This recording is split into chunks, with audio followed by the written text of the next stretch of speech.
Hi and welcome back.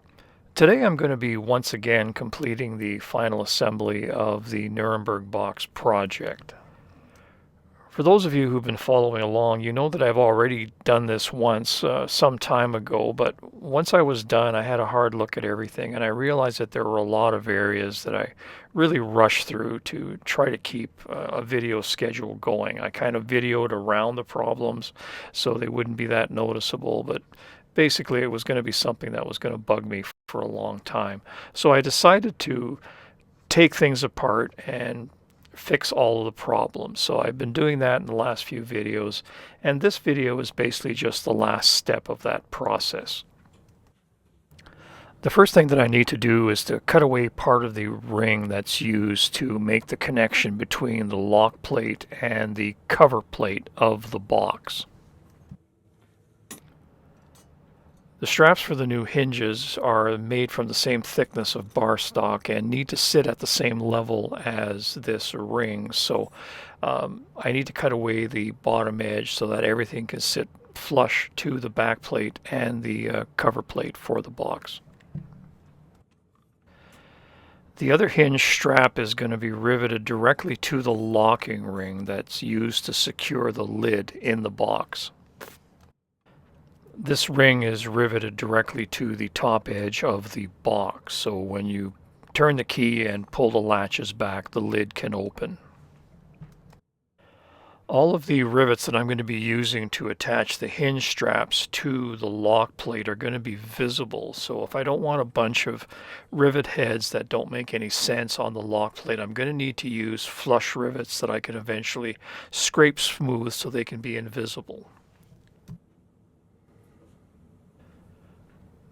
So I'm a little bit further along here. I've spared you about 45 minutes of foul language that got me to this point, but basically I've got C-clamps that are attaching the short side of the hinges to the locking ring and the straps to the lock plate.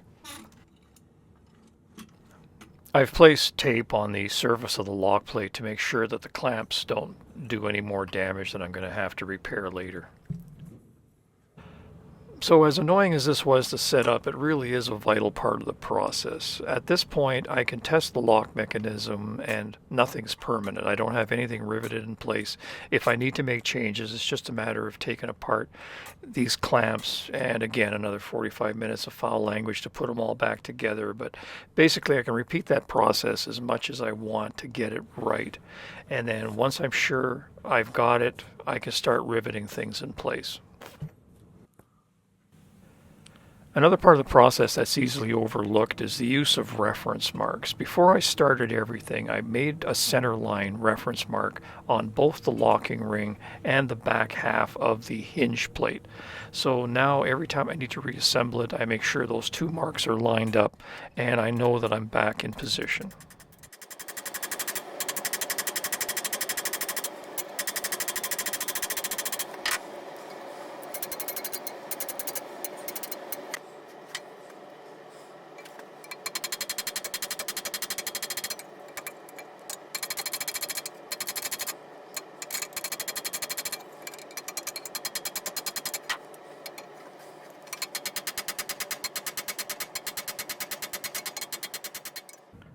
One of the problems I'm running into is that the straps need to fit over a few rivet heads on the lock plate. These were never set up as flush rivets, so there are rivet heads that I cannot grind smooth to allow the plate to sit there. So I'm going to need to drill holes into the plate so that they fit around the tops of the rivet heads. A simple way to figure out where to put those drill holes is just to use a paper pattern. Here I'm using a pencil to kind of scrape over the top of the paper to get a rough idea of where the rivet heads are landing in the lock. On this side of the lock, there's only one rivet head that I'm going to need to drill for. The other one I can simply avoid by cutting the strap shorter.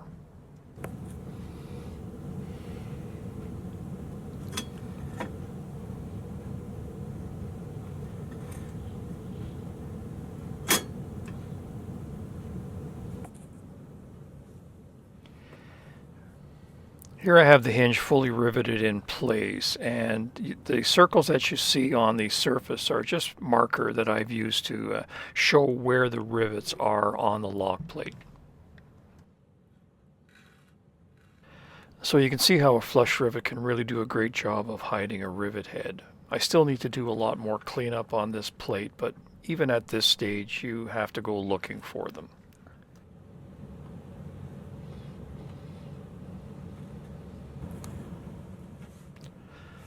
So here is the completed lock plate. At this point, all I need to do is to remount the locking ring to the side panels that I already have made for the original box. I don't feel there's any need to go into that again.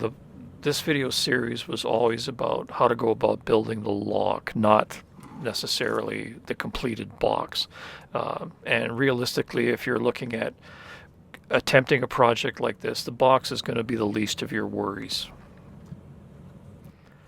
The funny thing that came out of this series is that originally I started with the idea that I would demonstrate how to forge one part and then add all the other parts in turn, and that would eventually turn into a working lock. There was no need for a plan. You could just go ahead and basically wing it as you went around, and then the lock would just kind of develop.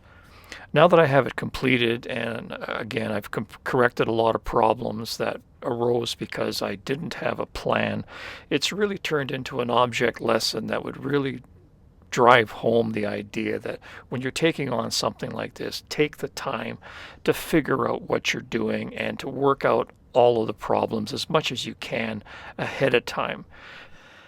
Because the one big problem that I have with this lock that I can't fix is that I have the keyhole on the wrong side of the lock. They're usually in the center of the lock or on the side of the lid that's closest to the front of the box. I have the keyhole on the hinge side of the box lid.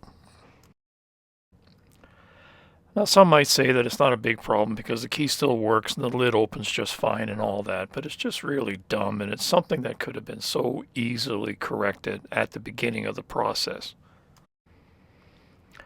And this all happened because right from the beginning, I always viewed this project as a lock project, not a box that has a lock in the lid, so obviously the lid has to work with the box. I've always looked at it as a lock, and basically viewing it from the inside of the box, looking at the lid. And what seemed obvious to me was, when you're looking at it facing in front of you, the ward box at the bottom, and then the push rod, the main rod going around it, and then the latches around that just seemed like a symmetrical and a very natural thing to do. And then when I started attaching the hinges, I realized that that puts the keyhole on the hinge side of the lock, which is, as I mentioned, really unusual.